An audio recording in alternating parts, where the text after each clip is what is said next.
Čaute, dnes sa pozrieme na nový stabilizátor DJI RS4 Mini. V minulom videu sme si rozobrali moju históriu so stabilizátormi, ale dnes to preskočíme a rovno sa vrhneme na test. Nadšenec, začiatočník či profesionál? Na Smartwear.sk nájdeš drony, akčné kamery a e-boardy. Tvoje dokonalé spojenie s technológiami. Smartwear.sk. Každopádne hneď na začiatok by som rád povedal, že je veľmi ťažké sa rozhodnúť medzi RS4 a RS4 Mini. Ja osobne sa snažím svoju techniku minimalizovať, pretože v minulosti som behal na natáčanie aj s 5 kuframi a dnes sa dokážem zbaliť do jedného baglu. Ale samozrejme záleží aj od toho, na akom natáčaní sa akurát nachádzame, či je to nejaký malý event alebo veľká reklama. Ronin RS4 Mini má tú výhodu, že je oproti normálnej RS4 podstatne menší a ľahší. Čo je veľká výhoda na celodenné natáčania, pretože je taktiež rozdiel, keď celý deň beháme s Roninom a máme po ruke nejaké takéto miničko, ktoré neváži absolútne že nič, a potom je RS4, ktorá je citeľne ťažšia. Ale samozrejme, každý Ronin má svoje výhody a nevýhody. Počas natáčania som si vyskúšal stabilizáciu aj mobilom, aj kamerou. Výhodou tohoto stabilizátora je aj to, že dokážete na neho pripnúť aj mobil, aj kameru. Sice je to iba do 2 kg, ale moja kamera vážila aj s klietkou 1,6 kg, takže by to ešte nejaký ten mikrofón kľudne zvládlo. V prípade telefónu nám baterka na Ronine vydrží okolo nejakých 13 hodín, pretože je rozdiel vyvažovať nejaký telefón, ktorý má 300 g a je rozdiel vyvažovať kameru, ktorá má pod 2 kg.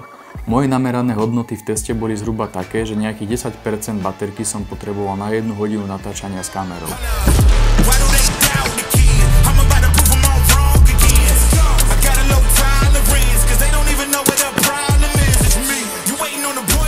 Čo je výhoda, že ten Ronin je mega malý, tak sa super dá natlačiť do batohu. Takže poďme to otestovať s 1.4 24 a ja som ho už mal vyvážený, ale rátam, že ho ešte bude treba asi trošku prevážiť. No, pozrime sa na to, že aké to bude.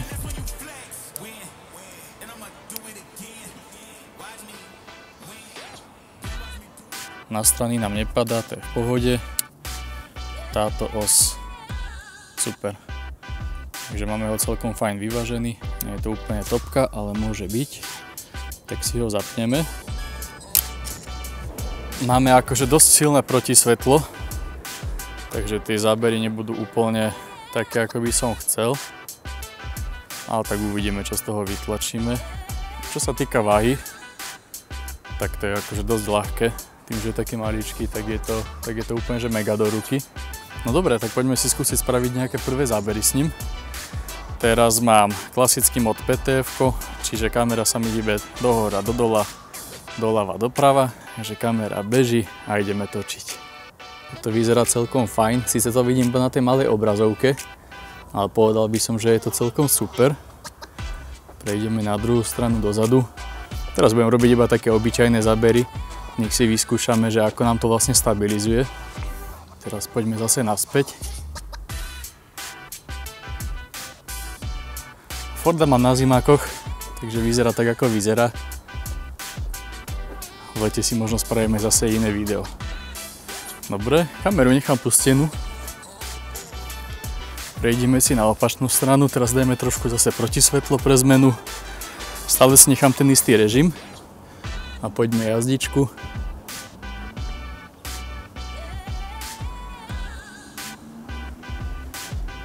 Akože super, na tej malej obrazovke to neviem úplne porovnať, že či to dobre stabilizuje alebo nie. A mám pocit, že je to fajn. No a teraz by som vyskúšal ešte iný režim. Dal by som si ešte 360. A ešte nakoniec by sme mohli skúsiť aj FPVčko.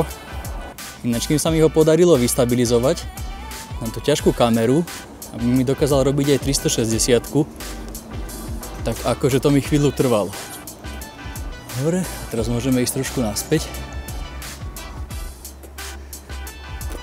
Teraz chodím trošku čaptavejšie, takže som zvedavý, čo to bude, aké to bude. No a poďme si spraviť ešte nejaké také trošku aj dynamickejšie tie šoty, možno to nejako prestriháme. Takže ideme. To je môj obľúbený záber. Začnem cez dvere, cez masku. No ja mám trošku nesprávne vytočenú kameru. Nevadí, tak to skúsime dať ešte takto. super. Dobre, takto. No a ešte by som si chcel vyskúšať určite aj režim FPV. Ten akože moc nepoužívam, ale kvôli tomu, že na RSC2 ten režim nefungoval úplne super, ale na RS4 a RS4 mini funguje úplne že bezvadne. Tak si ho poďme vyskúšať. Nahneme si tú kameru, že ideme takto. Tu si to viem predstaviť niekde, že by sa to zrýchlilo. Tu zase napríklad spomalilo. Ale tak tento záber sa mi už moc nepáči. Ale viem sa napríklad takto flipnúť na kolese. Vytočiť to do druhej strany. Potiahneme hore. A môžeme si zase prejsť auto. Môžeme ísť na znak. Zo znaku sa môžeme úplne vytočiť. Tu to môže byť zrýchlené. A tu sa to opätovne zase vráti do normálu.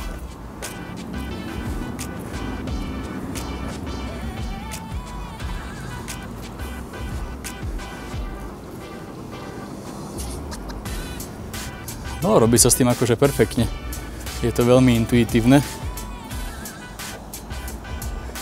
Mám pocit, že to aj fakt pekne stabilizuje. Dobre, takže poďme si teraz vyvážiť telefón. Dám si ho tam tak, aby mi to vlastne neprekrývalo to rameno, pretože potom by som s ním už nevedel hýbať. Mám tam trošku vyšší jas a sa na to dobre pozerá. Výhoda tejto aplikácie je, že si tu vieme všetko pozamykať. Čiže najskôr si nastavíme ISO, dáme si ho niekde okolo 100, kamera beží a ideme na to. Teraz mám zapnutý širokouhlý objektív 13 mm. Ale mám pocit, že aj na tom telefóne to celkom super stabilizuje, napriek tomu, že tu fakt začalo celkom fúčať. Ale toto vyzerá úplne že mega. Aj tie oblaky v pozadí. Dobre, ideme na druhú stranu. Toto vyzerá super. Aspoň iba do jednej ruky. Cúvačka, trošku zrýchlim. A ešte ma fakt, že zaujíma, keď si vyskúšame 360 na mobil. Prečo mám pocit, že na tom iPhone to vyzerá ešte lepšie ako na tej Sonyčke. Dobre, a teraz poďme do druhej strany. Nech ten záber vyrovnáme.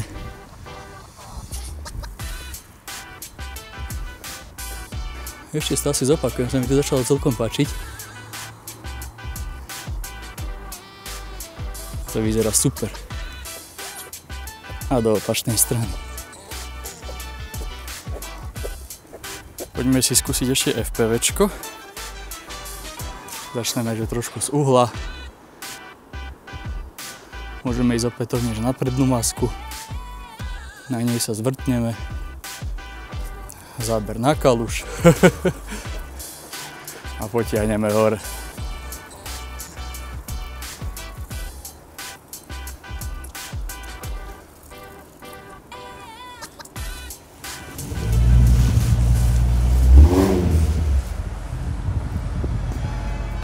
V tomto bode to musím na chvíľku prerušiť, pretože neviem, či ste si všimli, ale pri záberoch s Mustangom je to úplne že celé roztrásené, kostrbaté, zubaté, vôbec to nie je dobré.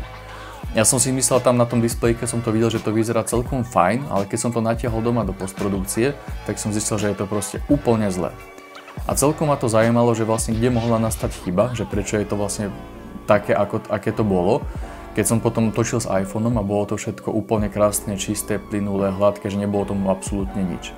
Mal som nejakého tušaka, že kde som spravil asi nejaké chyby, tak na druhý deň som išiel spraviť ďalšie testy, takže som na poriadok vystabilizoval, nakalibroval, potom som išiel točiť a zistil som, že asi tu bol niekde problém, že ten prvý deň vlastne, keď som išiel točiť najskôr s Fordom, tak som ho zabudol dobre vyvážiť a vystabilizovať. A tu si vlastne uvedomme to, že aké je dôležité tá kalibrácia pred každým jedným natáčaním. Že nestačí tam ten foťák nahodiť a ísť točiť, ale vždy si ho ešte aj prekalibrovať. Teraz si pozrieme ďalšie testovacie videá, kde uvidíme, ako to fungovať má.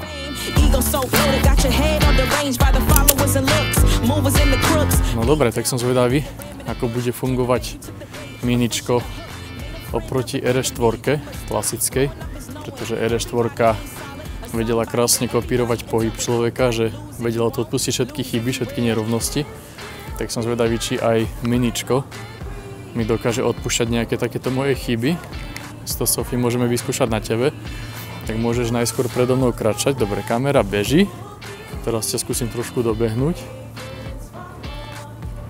Pozri na mňa cez ľavé rameno. Super, teraz ťa skúsim obehnúť z druhej strany. No opätovne to tak na displeji vyzerá super. Že to krásne kopíruje všetko. Tak uvidíme, aké to bude v kompe. Dobre, skúsa ísť postaviť toto niekde na hranu iba. Dobre, teraz pôjdem takú jazdu na teba.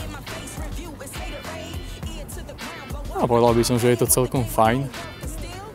Ale je to cítiť, že ten Ronin je veľmi ľahký. Skúsa otočiť za mnou. Ale cítiť, že je fakt, že dosť ľahký, že chýba tam tá váha možno trošku. Keď tá váha pomáhala ešte trošku dostabilizovať ten záber. Teraz dáme takú klasickú cúvačku. Tak si poďme dať, čo, 360, nedajme si FPVčko. Dobre, tak vyskúšame si takýto záber. Skúsim ísť takto na teba, nejako to vytočiť, aby sme tam chytili aj tú konštrukciu. Teraz sa vrátim naspäť. Zase na teba, no to som bol akože celkom dosť blízko.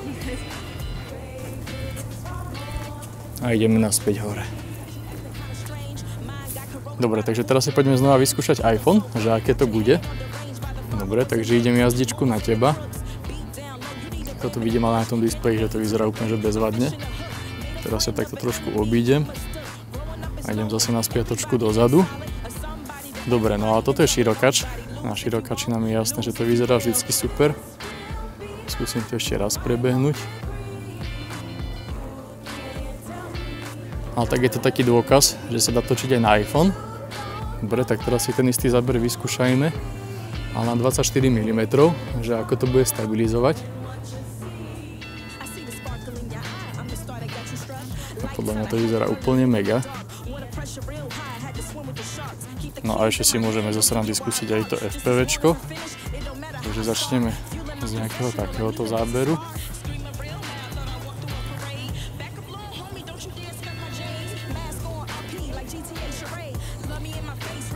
No, to je celkom zaujímavé. Poďme to skúsiť ešte s jednou rukou.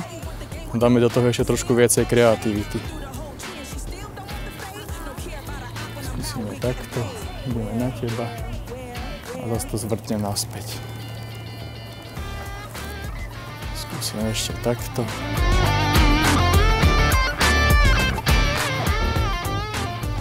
Takže na záver by som to zhrnul asi tak, že RS4 Mini je skvelý na nejaké svadby, firemné videá, eventy, dovolenky, ale v prípade nejakých väčších produkcií by som určite siahal po RS4. RS4 by som skôr volil na nejaké ťažšie, náročnejšie práce. Každopádne každý z týchto stabilizátorov má svoje výhody a nevýhody a už je len na vás, do čoho sa rozhodnete ísť, pretože aj záleží od toho, aké natáčanie plánujete. Keď ale porovnám RS4 a RS4 Mini, čo sa týka stabilizácie, tak je tam rozdiel, ale je veľmi zanedbateľný. S RS4 sa podstatne ľahšie beha a stabilizuje, RS4 Mini sa musíte už trošku viacej sústrediť a dávať bacha na ten záber. Takže toto bolo na dnes odo mňa všetko. Ak máte nejaké otázky, tak mi kľudne zanechajte komentár, prípadne mi napíšte na Instagrame. Čaute.